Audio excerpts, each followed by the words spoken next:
So one thing cool about Charlotte is that whenever my team was hiring, she made our job easy because it's very hard to reject the candidate which are given by by Charlotte, because you can see that there are so much fit. So how do you make sure that, what's your filtering process like? How do you make sure that this is the right candidates for this job?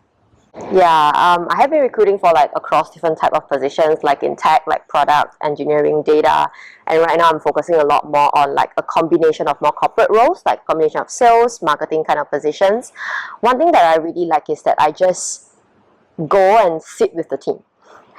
I think I still remember when I was working with Sham, I just sit next to them and just monitor, like kind of see how they do on like a daily basis, ask them questions, right? What do you do? Like, what are the biggest challenge that you face? How do you work with different teams, right? Then I formulate a little bit of an understanding around what they do on a daily basis, what are the challenges, what is really important for them, and then translating it when I actually talk to candidates, which I think it paints a really clear picture about what they are expecting, about the role, about the team, as well as about the organizations, right?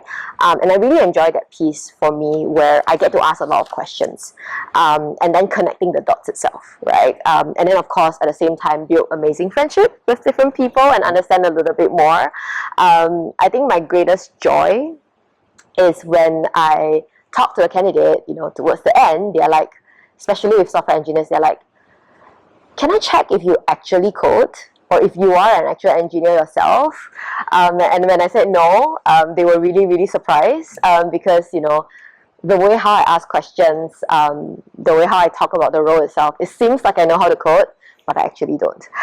So I think that's where it gives me a lot of satisfaction. And I think it's the same, right? When I do sales hiring itself, they're like, were you a salesperson before? Because you actually know what it's doing. And I think that's kind of that secret recipe where I get to really go in details, rather than just take the job description and then kind of regurgitate what that means, because it's actually a lot more than that. Yeah. Yeah, I remember when I had the call with you for first time, I felt it like it's the first tech interview. Seriously, then I was like, okay, when's the next second round of tech interview then? No, this is HR screening. Okay, so because Charlotte was asking me, okay, all the basics of testing, Yeah. automation, implicit weight, explicit weight, all the terms, and she knows it. So she manage to understand what it is and try to filter it. I think that could be one of the secret behind why you are getting the right candidate, irrespective of whether it is test engineering or development or sales, anything, right? So that's really cool. So that's something I still remember. I think I gave you a LinkedIn review with you. I specify Yes. this when I gave the feedback to you, right? Thanks for the recommendations. But Welcome. yes, I think that's something that I really enjoy as well. Of course, it doesn't happen overnight, right? Yeah. I usually calibrate with people as well, and everyone has been really helpful, because it's very committed, right? When you're hiring for your team, you want the best team members in. So being able to really sit with them, ask questions, look at profiles together, I feel like that kind of helps me to improve and iterate the calibration much better too.